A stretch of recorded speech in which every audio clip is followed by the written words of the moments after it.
You know, it's Child Abuse Awareness Month, and it's been almost a year that I finally been out of mine that lasted 30 years, 3 decades. And so it's probably time to talk about some stuff. One of those things being financial burdens. And this isn't a planned video, this isn't an outline video in any way, so chances are we're gonna be all over the place here. But also I feel like maybe these videos are just better raw in a way. So, single income household for the most part. My dad being a truck driver and my mother, who was primarily the abusive one, did most of it. Stay at home mother slash wife, whatever, hasn't had a job since she was in Germany. So basically, it's been 30 years since she's had a job, right? Yeah, actually, because we moved to the States a year after I was born because my dad is American, he was in the army. So, yeah, hasn't had a job in 30 years. It wasn't too bad at first, you know. I mean, everything was cheaper, a hell of a lot cheaper way back when. And typically, I guess truck drivers are one to make decent money. A friend of mine was just talking to me about how every single truck driver she knows makes so much money, but my dad, for some reason, I don't know what's happening there. I think there's things that nobody's told me to try to, I don't know. But you know what, he's been a bit of an enabler in all of it. That took me some time to realize, and also absolutely very complicit in all the physical and emotional and verbal, mental, whatever stuff that's been going on. And you know how a lot of children who grow up in these type of homes tend to be like the babysitter. That's essentially what I started to feel like as I got older. So I was the one having to make sure that he was paying the bills. I had to yell at him for this and that. A lot of times he would ask me to lend him some money, which was, you know, it kind of worked out in some ways because I wasn't paying, I didn't have to pay rent. I was the child. So any little income that I made from, you know, being a content creator online for so long, and I wasn't making very much, but, you know, occasionally, you know, I had some stuff, and he was kind of good at, for the most part, yeah, he'd pay me back and whatever, but it was like every single month of having to do that, and that makes things difficult when you are a deaf person, a disabled person in a world that doesn't very much accommodate you. It very much discriminates against you when it comes to employment. It would definitely make it harder to actually try to save up to get out, you know? So, because you can't, well, I guess maybe, I mean, I read stories about how people came to the United States with $20 in their pocket. There's some people, you know, they start out with very little, but also these are able people, hearing people that have a much better shot at getting jobs, consistent work. You know the rule now, it used to be what, 2 times income that you have? 2 times, your income has to be at 2 times the rent. Now it's 3 times. Lord, I was never getting that. So what was it, the 4 years that I was applying for jobs, from retail to the clothing stores and malls that require no experience whatsoever, but I knew that the way that the people looked at me, that they weren't going to hire me, to, you know, fast food stuff, McDonald's, even dishwashing, but not getting any emails for interviews, things like that. Except one time that it happened in 4 years, and we didn't make it to the second one because it was a very inaccessible disaster. Yeah. So we did have a house once upon a time. We lived in a trailer at first, but then my grandfather died, so my grandma moved in with us. But of course my mother made that so unbearable and so miserable because she was abusive to everybody. So eventually my grandmother moved out, but when she moved in, we ended up being able to get a house, and she was hoping to pay for that. But alas, she went and moved back away to California because she couldn't handle being in the house with my mother. I don't blame her. Nobody could handle being in the house with her. Then my dad made the silly decision to try to buy a new car, which meant car payments. Don't I know how those car payments are going right now for, with my car. Car payments are so expensive now. They were a lot cheaper way back a decade ago. My dad made the silly financial decision to get a car, a brand new car. That made it difficult to make house payments, apparently. And he ended up getting laid off, got fired from a company that, he was doing really well with, but because of something silly that even his peers were like, this is ridiculous. That was a decent paying job for that company, so he ended up going back to the company before. And, they loved him. They gave him the top pay of everybody else because, loyalty or whatever. But couldn't keep up with the house payments because of the car, but also that car got repoed. That car got repoed, so more stress that I always worried about. So we eventually had to move out, and we ended up getting an apartment, which was so much cheaper to rent back then. It's still cheap now compared to the rest of the units, but rent going up and wages not necessarily going up, and again, and I was like, yeah, sure, I will help you out, some of the money that I got saved up, and I'd get it back.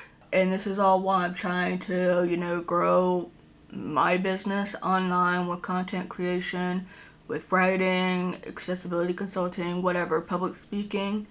But still, it was never enough. It was never consistent enough for me to be able to really build a savings. So with me trying to help out, it was never enough.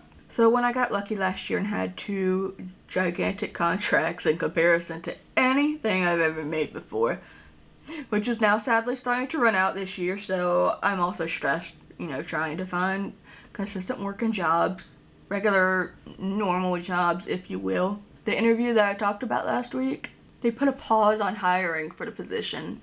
My heart is broken, and I am still stressed, and I'm still applying to things, don't worry. But of course, when that happened, there was another rent raise, and my dad was like, can you help pay the rent and, contribute, a couple $100. And I get it, but that had me so worried because I was like, but if I do that, how am I gonna get out, right?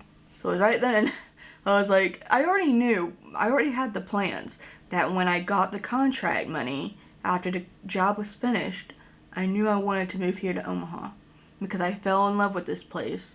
I fell in love with this little city when I visited here. And I kept coming back to visit, and I knew I should probably stop spending the money to visit here and then finally move here. And that's when Samsung, when they started calling, and I was like, oh my god, yes, I got accepted. And of course, my brain instantly starts going to what's gonna happen here. Because I know things are gonna happen. I know my mother isn't gonna get a job. She's been saying ever since she came back from Germany when she finally left after years of screaming about how she wanted to go back because she hated it here so much, and then she plopped herself back over here even though nobody wanted her back. Although I'm going to be honest with you, I think my dad called over and had her come back because of tax stuff. I have no proof, but the timing of it all. Anyhow, so she's always been saying, I'm going to go try to find a job and whatever. I mean, she's also deaf, so there's that, again, but never was there ever an effort put into that, into actually looking and applying or whatever. And to be honest, she's got the computer intelligence and whatever else of a peanut. So, but anyhow, still. So there have been times when I just worry. There's that guilt of, like, because I had to play babysitter for so long, and a friend of mine who, is in North Carolina and knew about this. She's known everything. She even knows my dad and whatever. She's known about the financial stuff because I talked with her about it. And she always tells me, she's like, you need to stop worrying about it. You are a grown woman who is finally getting the chance to get out. Like, this contract alone is at least a time that will help you, like, give you that little bit of a push to try to get to something better. Like, this is that time. Samsung and Google have given you the chance to go. And you need to stop worrying about what happens with your dad and with your mother, considering everything that they put you through, what your mother has put you through emotionally, physically, verbally, mentally, whatever, and with your dad being complicit and basically enabling it, even though he didn't like it, but he didn't do anything about it. And he's a grown man. He knows that if there's something going on financially, he needs to figure that out.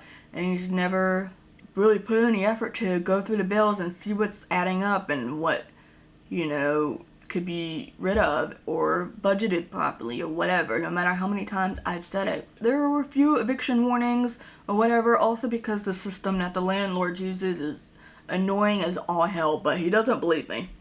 Even the landlord doesn't believe me, the person who's much better at technology, who's the best of technology of everyone else. Not the greatest landlord, I'm telling you. However, because with my dad being on the road all the time and only ever having a phone to use, sure, I will put the account under my email. Just my email, no bank accounts or anything, just my email. I just make sure that the auto pay goes through and I help set it up because it's confusing. The system is terrible. It's confusing. Last week, there was a notice, another 10-day warning or whatever, which was weird to me because I got the email that said the payment went through. As it turns out, when I go in to actually look at everything, it got, what's the word I'm looking for? It got reversed because there wasn't enough money in the account. And thus, there was a almost $100 charge because of that added on to that. So, this month's rent payment for him was a lot more expensive, and I'm panicking. Because in my brain, I'm like, now I feel horrible. Because after 30 years of essentially torture, I finally get here, I'm on my own. I have had a life this year that I've never really had. I mean, yes, there were eras of what I thought were going to be things that would be good for me long term sooner. Chapters come to an end. But this year has been that year where I feel like this is a permanent change. But all I was paranoid about was, do I just need to go back? To which my friends also said, first of all, I'm going to give myself an ulcer stressing because, like I said, my savings have been going down. And granted, I've been doing things to help with that. I'm going to food pantries now. I found a pet pantry. And I've been searching for jobs. Honestly, I probably should have done it a little bit sooner. And I'm trying to move, or I am going to move into the one bedroom that I can see from my window. Because what's been happening is, listen, this little studio has been very good to me. I'm grateful for it. It gave me a life, man. But it's also made it so that my work ethic's kind of crap. This is about the average size of it. Maybe a little bit bigger than the average bedroom. And what did I used to do a lot? Back in North Carolina, I hated my bedroom, which had my desk, my computer, and a bed. So this is almost kind of essentially the same setup. And that's in the back of my brain. It's been making it difficult to continue with content stuff. I mean, also just the fact that things aren't so great, analytics was, but also that's kind of my fault. YouTube doesn't like me. They shadow banned me. But partially I'm at fault because I haven't been consistent with that. So in my brain, I'm like, first of all, what I should have done probably is gotten a one bed to begin with. Also would have saved me some money because the amount of money I've spent trying to figure out storage and stuff, I probably would have saved a lot had I just had a sectioned room. But taking that risk while also applying to jobs and having an actual bedroom where that's just the bedroom and I'm not going to do any work in there unless for some reason I want to film in there, have a cozy sit on the bed, talk about books because I have a book channel, I could do that, right? The work stuff gets done in the living room, essentially. It'll be a side that has the work section. When I got the eviction notice for my dad and all that, I was just freaking out. And what did I end up doing? I called him, freaking out, and then I was talking to my friend, to which she said, "Ma'am, I love you, but you need to stop worrying about it. I myself have grown up, basically babysitting my family, my mother, my brother, whatever. She's told me that she had to quit doing that. She needed to worry about herself. My dad's a grown man. He's, how old is he? Higher 50s, maybe? Something like that. I don't remember. I yell at him for forgetting about my birthday now. I can't remember how old he is. He knows how to apply for work. He knows how to look for better work. He knows you know, how to deal with bills. Now, of course, we're all struggling. This is also just in a world where, again, rent keeps going up. It's getting ridiculous. Inflation is ridiculous. These companies are just too much with their little greed, and wages aren't going up. So it's a multitude of things. But this is also a person that I don't know if he's put in the work to actually try to figure out a way around it. And that's starting to come into my head a little bit more now, because I sent like a 3-page essay trying to give him advice of what he could do. Food pantry stuff. I've been like, dude, you know how much I've been able to get from food pantries, which I finally stopped being scared to go to, because that's something I could really benefit from, because I don't make enough money on a consistent basis. I'm trying so hard, you know, getting that fire under my butt, especially because I'm moving into a 1-bedroom in June, and so I'm trying to find more business and get, you know, regular work. I'm also like signing up to volunteering to see if that leads anywhere, right? And I had not gotten a single freaking text back about that stuff. It's funny because I was talking to him on the phone and he's like, I'm working really hard. And I'm like, I'm not saying you're not working hard. I know you work very, very hard driving around the country. I'm not denying that. But what about everything else I've sent to you in this essay, and I haven't gotten a single text back? And maybe that's my cue to be like, girl, just stop. Although it sucks, I'm telling, it's one thing if you don't see the threatening, intimidating email in your inbox. But in the back of my head, I'm also like, well, if you don't get these emails, then there's no way to get the rent to be paid, and then he's also screwed, and then now you're gonna feel guilty. I'm so glad I'm filming these videos last in my recording batch, because if my makeup starts going, because if I start crying, and I know in my mind I can't keep worrying about everybody else, because that's what I've been doing for so long, for so many years. Since I was a teenager, especially, and young adult after high school, just constantly trying to figure stuff out and remind him of things. The amount of advice I've given to my mother at the same time for stuff, and then nothing ever happens. And they're like, yeah, but then I don't do it. And I've been guilty of doing that myself, but now I'm kicking myself in the ass and trying to make things better so that the savings is gonna run out eventually. I gotta pay rent, and my rent's a little bit more now than it's gonna be for this one. It's about $200 more now. So trying to find any work that I could possibly do, because chronically pain and fatigue, I can't, you know, jump around, stand around, all of that for a very long time all at once. Sometimes I can, but you never know what's gonna happen. So just trying to find stuff, and I'm losing my train of thought. What do they call this? Is there a version of this kind of guilt? Because you know how they call it survivor's guilt for when, like, if you and your best friend are in an accident or something and they pass away but you end up living and you get that survivor's guilt. Is there something for abused children, teenagers, adults who finally get out and are trying their best to also not be homeless, you know, in 6 months to a year, but now they're also worried about their abusers / enablers, whatever? Is there a term for that? I feel like I need that. Or I am that, but I need to know what that term is, if there is one. And then of course, if I feel like I'm out, then guilt that I feel from just that, like, oh, you're a terrible person. I'm a terrible person now because I think that, even though, like, well, the mother physically, emotionally, verbally, mentally abused you all your life, or majority of your life. Your father did nothing about it, so while maybe he wasn't involved in it physically and whatever, being in the enabler or complicit in it or whatever isn't good either. And again, have an inkling that he had something to do with her coming back, because if she came back, then he didn't have to pay 20 grand in taxes because he wasn't doing his taxes for a couple of years.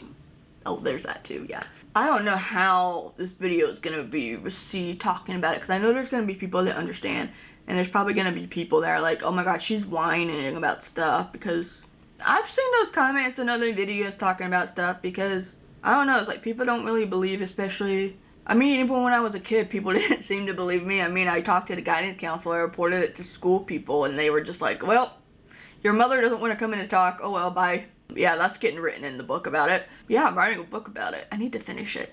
But in reels and stuff that I made, like, oh, person in their young 30s finally out, and then people are like, you know, you could have just gotten a job at 18. A little bit harder when you know the context. Again, you know, being deaf, being disabled, you know, stats of deaf, disabled people being severely underemployed or unemployed, yada yada. Could talk about that all day. Have already talked about it in many videos, so you know, that's somewhere around here if you want to go look at that. But of course, then there are people who jump into those comments and the replies and be like, hey, harder to do that when you're disabled. Like, the effort's been put there, but you don't get what you're looking for. So every time I talk about this stuff, and I'm trying to be talking about everything now, like this whole tell-all, right? It's like after these reality shows, Love is Blind, you get the tell-all, right? Like, this is what's happening now after almost a year. There's always that worry that someone is going to be like, and then I start to feel like crap. But of course, there are also people who understand, whether they experience it themselves, which I'm so sorry, or like they know because they've done research and whatever, and they believe people. So I had a whole panic attack for like 2 hours during one of the worst weeks of my life, by the way. Hitting rock bottom about stuff. Other personal stuff, it's all me. And so I'm thankful that my friend, you know, knocked some sense in me. She's like, first of all, just calm the hell down. You're gonna give yourself an ulcer because you're also panicking about, well, she told me the ulcer thing because of me trying to find work and me thinking that I'm gonna end up having to go back over there to that household because finding a job is like, you know, it's difficult for the hearing people, for the non-disabled people. It's difficult, even more difficult for us. So we're all struggling. Don't get me wrong, I know we're all struggling, but it's just when there's other things stacked against you, oh, it's even harder. Sucks. Can we just burn it all down?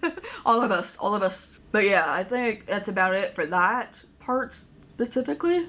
So I'm gonna go make some more work and see if that gets anywhere, and I'm gonna go back on LinkedIn and apply for things. It's so funny because I keep feeling like, oh no, I'm not qualified because I didn't get to go to college. But I'm like, what do you mean you don't think you could do social media for these companies? You've been doing it for 10 years. You had the skills. What are you talking about? So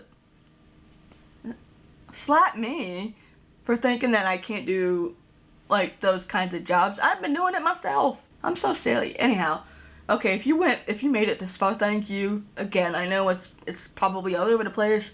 Consider this like a one-on-one conversation with me and you having some coffee. And then I will invite you over on an actual couch. I don't have a couch, but I'm gonna try to save up for a couch. Get some extra work and save up for a couch that we can all sit on in about 2 months and have more conversations about this. So with that all said, if you've been sticking around through all those years of me making rant videos about stuff while things were actively going, thank you. I'm trying really hard not to cry right now because I got another video to make. Zane says hello, and if you would like to support the work that I do, I have a Patreon page, and that supports the work that I do, and that also helps with this little boy, or this big boy's pancreatitis bills. We're trying new medication for him, but nothing's working, and that just means more money. And then Simon over here, you can't see because he's behind Pikachu, has kidney disease. So, it's not cheap. But yes, so more exclusive work from me, articles, personal essays, book club stuff, because I have a book channel again. I'll have that link down below. I would, even for as low as $1 a month, that's super appreciated. Patreon might not be your thing, so that's why for an extra video a month, which I had that coming, I promise. It's been filmed and it's going to be ready to go, hopefully by the end of tonight. Channel member. So you get an extra video a month at least. Otherwise, if you don't really care for commitment, we're all struggling though, but if you would like to tip or something like that, there's a super thanks down here, just a little money sign and a heart. Very much appreciated, and that goes straight to the YouTube check. If you have not yet, I'm going to be talking more stuff about this. I've got some stories for y'all this month. Hopefully I can get them all out this month. Subscribe and turn that notification bell on. Thank you very, very much for taking your time out of your day to watch this video. Me rambling, not sure if I'm making sense. I appreciate it. And all three of us will see you later. Bye.